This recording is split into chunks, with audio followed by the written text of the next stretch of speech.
ஒடுக்கப்படுகிறவர்களுக்கு நியாயம் செய்கிறார். பசியாய் இருக்கிறவர்களுக்கு ஆகாரம் கொடுக்கிறார். கட்டுண்டவர்களை கர்த்தர் விடுதலையாக்குகிறார். குருடனின் கண்களை கர்த்தர் திறக்கிறார். மடங்கடிக்கப்பட்டவர்களை கர்த்தர் தூக்கி விடுகிறார். நீதிமான்களை கர்த்தர் சிநேகிக்கிறார். பரதேசிகளை கர்த்தர் காப்பாற்றுகிறார். அவர் திக்கற்ற பிள்ளைகளையும் விதவைகளையும் ஆதரிக்கிறார். துன்மார்க்கரின் வழியையோ கவிழ்த்து போடுகிறார். கர்த்தர் சதா காலங்களிலும் அரசாளுகிறார். சீயோனே, உன் தேவன் தலைமுறை தலைமுறையாகவும் ராஜரீகம் பண்ணுகிறார். அல்லேலூயா. கர்த்தர் சதா காலங்களிலும் அரசாளுகிறார். சீயோனே, உன் தேவன் தலைமுறை தலைமுறையாகவும் ராஜரீகம் பண்ணுகிறார். அல்லேலூயா. என் ஆத்துமாவே கர்த்தரை துதி. நான் உயிரோடு இருக்கும் மட்டும் கர்த்தரை துதிப்பேன். நான் உள்ளளவும் என் தேவனை கீர்த்தனம் பண்ணுவேன். என் உள்ளளவும் என் தேவனை கீர்த்தனம் பண்ணுவேன். நான் உள்ளளவும் என் தேவனை கீர்த்தனம் பண்ணுவேன். பிரபுக்களையும் இரட்சிக்க திராணி இல்லாத மனுபுத்திரனை நம்பாதீங்கள். அவனுடைய ஆவி பிரியும். அவன் தன் மண்ணுக்கு திரும்புவான். அந்நாளிலே அவன் யோசனைகள் அழிந்து போகும். யாக்கோபின் தேவனை தன் துணையாக கொண்டிருந்து தன் தேவனாகிய கர்த்தர் மேல் நம்பிக்கை வைக்கிறவன் பாக்கியவான். அவர் வானத்தையும் பூமியையும் சமுத்திரத்தையும் அவைகளில் உள்ள யாவையும் உண்டாக்கினவர். அவர் என்றைக்கும் உண்மையை காக்கிறவர். அவர் ஒடுக்கப்படுகிறவர்களுக்கு நியாயம் செய்கிறார். பசியாயிருக்கிறவர்களுக்கு ஆகாரம் கொடுக்கிறார். கட்டுண்டவர்களை விடுதலையாக்குகிறார். குருடனின் கண்களை திறக்கிறார். மடங்கடிக்கப்பட்டவர்களை கர்த்தர் விடுவிக்கிறார். நீதிமானை கர்த்தர் சிநேகிக்கிறார். பரதேசிகளை கர்த்தர் காப்பாற்றுகிறார். அவர் திக்கற்ற பிள்ளைகளையும் விதவைகளையும் ஆதரிக்கிறார். துன்மார்க்கரின் வழியையோ கவிழ்த்து போடுகிறார். கர்த்தர் சதா காலங்களிலும் அரசாளுகிறார்.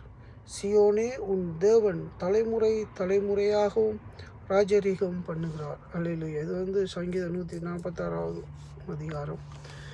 வார்த்தையை கேளுங்க. கேட்குற மட்டும் இல்லை, கர்த்தர் ஜீவன் உள்ளவர். ஜீவன் உள்ள வார்த்தை. இந்த வார்த்தை தான் ஜீவன். அதான் இயேசு. வார்த்தை தான் இயேசு. இப்போ சரி, அவர் ஒரு காலம் வாழ்ந்தார் மனுஷனா. அவர் பரலோகத்துக்கு எடுத்துக்கொள்ளப்பட்டார். அவர் உயிர்த்தெழும்பு போனார், வருவார். இப்போ ஆவியானவராக நமக்குள்ள இருக்கிறார். ஆவியானவராக என்ன செய்கிறாருன்னா, வார்த்தை, இந்த பைபிளில் இருக்கிற ஒவ்வொரு வார்த்தையும் ஜீவன். அந்த வார்த்தை தான் இயேசு கிறிஸ்து. சரியா? அவர் அதில் வார்த்தையாக இருந்தார். அந்த வார்த்தை தான் மாம்சமாகி வந்தவர். இந்த பைபிளில் இருக்கிற ஒவ்வொரு வார்த்தையும் தான் இயேசு. இந்த பைபிளை தொட்டு கும்பிட்டிங்கன்னா அது இயேசு இல்லை. பைபிளை கனப்படுத்தணும், அதை நேசிக்கணும் என்ற அவர் வார்த்தையில் எழுதி வச்சிருக்கு பொக்கிஷமான. அப்போ இந்த பைபிளை நம்ம கனப்படுத்தணும், கவனமாக பார்க்கணும். காலுக்கு கீழே நிலங்கள் எல்லாம் வச்சு கொண்டு இருக்கக்கூடாது. அதுக்குரிய ஸ்தானத்தில் அந்த பைபிள் இருக்கணும். பத்திரமா அது பொக்கிஷமாக பாதுகாக்கணும். தங்கத்தை எப்படி பாதுகாப்பீங்களோ அதுக்கு பார்க்க மேலாக பைபிளை பாதுகாக்கணும். ஆனால் பைபிளில் இருக்கிற அந்த வார்த்தையை வாசிக்கிறது கடும் முக்கியம். அதை நாங்கள் பத்திரமா கவனம் வாசிக்கக்குள்ளே, ஜீவனாக நம்பி வாசிக்கக்குள்ளே, அந்த நம்பிக்கை தான் கிறிஸ்துவ வாழ்க்கை. கிறிஸ்தவம் என்றாலே இயேசுவை நம்பினாலே நல்லவன் தான், அவ்வளோதான். இயேசுவை நம்பினா நீதிமான், அவ்வளோதான். இயேசுவை நம்பினா பரிசுத்தவான், அவ்வளோதான். இது நம்மட வாழ்க்கையில் நம்ம நடக்கிறத வச்சு ஒன்றுமில்லை. முழு மூச்சாக இயேசுவை நம்பித்தோம்ண்டா, அவர் எனக்காக பிறந்தார், அடிக்கப்பட்டார், உயிர்த்தெழுந்தார், திரும்பவும் வருவார். அப்படி நம்பித்தோண்டு வைங்க. பிதா, குமாரன், பரிசுத்தாவின் நாமும் அவரை நம்புகிறோம். அவர் திரியேக தேவன். 3 பேர் ஒருவராக இருக்கிறார். ஒருவர் 3 விதமாக இருக்கிறார். என்னென்னு சொன்னால், இயேசு அந்த காலத்தில் வந்தார், அடிக்கப்படணும், ரத்தம் சிந்தணும். அதான் மாம்சமாக வந்தார், இரத்தம் சிந்தி நம்மளை மீட்டு கொண்டார். என்றால் இரத்தம் சிந்துதல் இல்லாமல் பாவம் மன்னிப்பு இல்லை. அப்போ நம்மளோட சாபங்கள் எல்லாம் சுமக்கணுமெண்டா பாவங்கள் குமிஞ்சு குமிஞ்சு வரக்குள்ள சாபமாக மாறுது. அப்போ பாவம் தான் சாபமாக மாறுது. அது சாபம்ன்றது தொடர்ந்து வரும், பாவம்ன்றது தனிப்பட்ட ஆளோட. அப்போ அவங்களோட வரக்குள்ள அது குமிஞ்சு குமிஞ்சு குமிஞ்சு தனிப்பட்ட எல்லாரும் சேர்ந்து பாவம் அடிக்கடிக்கு வரக்குள்ள சாபமாக மாறும். அந்த சாபங்களை வந்து சிலுவையில் தூக்கப்பட்ட எவனும் சபிக்கப்பட்டவன்ன்றது இயேசு கிறிஸ்து நமக்காக அந்த கல்வாரி சிலுவையில் தூக்கப்பட்டார். சரியா, உயிரோடு. அவர் வந்து ஜீவனுள்ள தேவன். அவர் மரித்து உயிர்த்தெழும்பி வந்தார். பிதா தன்னுடைய ஒரே குமாரனை கொடுத்தாரு, அவர் நம்மளில் வச்ச அனாதை அன்பினால். அப்போ அவரை நாங்கள் நேசிக்கணும். இந்த வார்த்தையில் நாங்கள் விசுவாசித்து அதை நாங்கள் எடுக்கக்குள்ள எனக்கு நடக்கும், கர்த்தர் எனக்கு இந்த வார்த்தையை வச்சிருக்காருன்னு நம்பக்குள்ள கட்டாயம் இது உங்களுக்கு பலிக்கும். கர்த்தர் கட்டாயம் இது உங்களுக்கு வாய்க்க பண்ணுவார். உலகத்தில் ஒரு அபிப்பிராயம் இருக்குது, ஒரு விஷயத்தை 100 தரம் 1000 தரம் சொன்னால் நடந்துருமெண்டு. அது வந்து உலகத்தில் கொண்டு வரல, இயேசு கிறிஸ்து பைபிளில் வச்சிருக்கிறார். நீ இந்த மலையை பார்த்து பெயர்ந்து நடுக்கடலில் போய் அமர்ந்து முடி, அது போய் மறைக்கும். நீ விசுவாசிச்சுண்டா, கடுகளவு விசுவாசம் இருந்தால் நடக்கும்ன்றார். கடுகளவு சொல்லப்போனால் எனக்கும் இன்றைக்கு கடுகளவு விசுவாசம் இருக்கான்றது தெரியாமல் இருக்குது. ஆனால் நான் விசுவாசிக்கிறேன்றது விசுவாசம்ன்றது காணப்படாதவைகளின் உறுதி.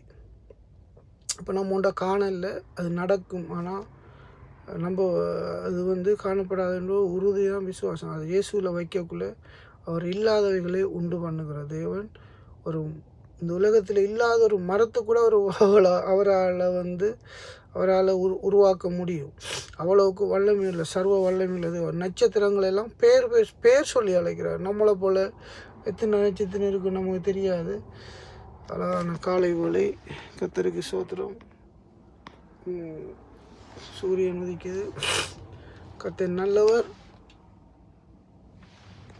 பைபிளை வாசிங்க, வார்த்தையை விசுவாசிங்க. கர்த்தர் தான் வார்த்தை தான் கர்த்தர். ஜீவன் அந்த வார்த்தையெல்லாம் இருக்குது. நாங்கள் வாயில் இருக்கிற வசனம் மரணமும் ஜீவனும் நம்மளோட வாயிலிருந்து தான் புறப்படுது. நாங்கள் நல்லா இருப்போம்டா, நல்லா இருப்போம். அப்போ நீங்கள் அந்த வார்த்தை நான் சொல்ல மறந்துது அதுக்குள்ளே. அப்போ நாங்கள் நன்மையானதில் அறிக்கை பண்ண கர்த்தரோட சேர்ந்து அறிக்கை பண்ணக்குள்ளே அதான் யாக்கோபின் தேவனை தன் துணையாக கொண்டிருந்து தன் தேவனாகிய கர்த்தர் மேல் நம்பிக்கையை வைக்கிறவன் பாக்கியவன். ஹல்லேலூயா. அவர் வந்து நம்ம விலையின்றி விற்கப்பட்டோம், பணமின்றி மீட்கப்பட்டோம். அவர் நம்மளை மீட்டெடுத்திருக்கிறாரு. விலைன்னா சாத்தான் விலை கொடுக்காம ஆதாயம் ஏமாற்றி நமக்கு ஆண்டவர் வச்ச ஆசீர்வாதங்களை பிடுங்கி கொண்டான். அவர் வந்து பணம் இல்லாமல் நம்மளை சிலுவையில் தன்னை கொடுத்து மீட்டு கொண்டார். சரியா, கர்த்தர் காரியங்கள் நிறைய இருக்குது. ஒப்பு கொடுங்க. அவர் நல்லவர். வேதங்களை வாசிங்க. கர்த்தரை துதியுங்கள். நம்முடைய தேவனை கீர்த்தனம் பண்ணுகிறது நல்லது. துதித்தலை இன்பமும் ஏற்றதுமாயிருக்கிறது. ஹல்லேலூயா. கர்த்தர் எருசலேமை கட்டுகிறார், துரத்துண்ட இஸ்ரவேலரை கூட்டி சேர்க்கிறார். அது இப்போ நடந்து வந்தது தெரியுமா? எல்லா இஸ்ரவேலர்களும் ஒரு இடத்துல போய் சேர்றாங்க. இஸ்ரவேலில் எல்லா யூதர்களும். இருதயம் நொறுங்குண்டவர்களை குணமாக்குகிறார், அவர்களுடைய காயங்களை கட்டுகிறார். அவ்வளோ நல்ல தேவன். இன்னொரு இடத்துல இருக்குது, அவர்தான் காயப்படுத்தி கட்டு போடுகிறாரு, அடித்து அரவணைக்கிறார். ஏனென்றால் அவர் தகப்பன். நம்ம நரகத்துக்கு போயிடக்கூடாதுன்றது அவரோட விருப்பம். அதனால் அவர் அப்படி செய்கிறாரு. கர்த்தர் நல்லவர். அவர் கிருபை என்றும் உள்ளது. தேவனை நம்புங்க. அவர் உங்களோட இன்றைய நாளுக்குரிய எல்லா காரியங்களையும் வாய்க்க பண்ணுவார். பாருங்க, நான் சொல்லி முடியல, வசனம் மிஞ்ச இருக்கு. அவர் நட்சத்திரங்களின் இலக்கத்தை எண்ணி, இது பயங்கர ஆச்சரியமாக இருக்கா? நான் இங்கே இருக்கேன்னு எனக்கு தெரியாது, சும்மா பார்க்குறோம், நட்சத்திரம் காட்டுறாரு. அவர் நட்சத்திரங்களின் இலக்கத்தை எண்ணி அவைகளுக்கெல்லாம் பேரிட்டு அழைக்கிறார். பா, எனக்கு ஆச்சரியமாக இருக்குது. 147 4வது வசனம். நான் ஆண்டவர் மகிமையை சொன்னேன். நான் அவர் நட்சத்திரங்கள் இப்படி செய்கிறாரு, கதைக்கிறாரு, பேர் சொல்லி கூப்பிட்றாரு. ஆனால் இந்த வார்த்தை எங்கே இருக்குன்னு பாருங்கள். 147வது அதிகாரம் 4வது வசனத்தில் இருக்குது. அவர் நட்சத்திரங்களின் இலக்கத்தை எண்ணி அவைகளை எல்லாம் பேரிட்டு அழைக்கிறார். அவ்வளவு வல்லமையின் தேவன் நாங்கள் ஆராதிக்கிறவர் இயேசு. அல்லேலூயா ஸ்தோத்திரம். எனக்கு பெரிய ஆச்சரியமாக இருக்குது வசனத்தை காட்டுனது. எவ்வளோவுக்கு என்னோட இந்த தேவன் இருக்கிறாருன்னு நினைக்கக்குள்ள ஆச்சரியமாக இருக்குது. எல்லோரும் சொல்லுறாங்க நிறைய பேர் இயேசு வந்து சும்மா லூச மாதிரி காய்ச்சி கொண்டிருக்காங்க மாதிரி நினைக்கிறவங்களுக்கு முன்னாலெல்லாம் கர்த்தர் ஒரு நாளை காட்டுவார். நான் இயேசுவை குறித்து சொல்கிறது நான் ஆரண்டது என்ற அவரை குறித்து சொன்னவங்க ஒரு நாள் வெக்கப்பட்டு போனதும் இல்லை, தலை குனிஞ்சு போனதும் இல்லை, அவமானப்பட்டதும் இல்லை, அவங்க துக்கம் அடைஞ்சதும் இல்லை, அவங்க துயரப்பட்டதும் இல்லை. எல்லாம் நன்மைக்கு ஏதுவாக தான் கர்த்தர் நடத்தியிருக்கிறாரு. நீங்களும் இயேசுன்னு சொல்லுங்கள், எல்லாம் நன்மைக்கு எதுவாக நடக்கும். அல்லேலூயா. நான் ஆர்டர் பிக்கப் பண்ணணும். ஸ்தோத்திரம். பாய்.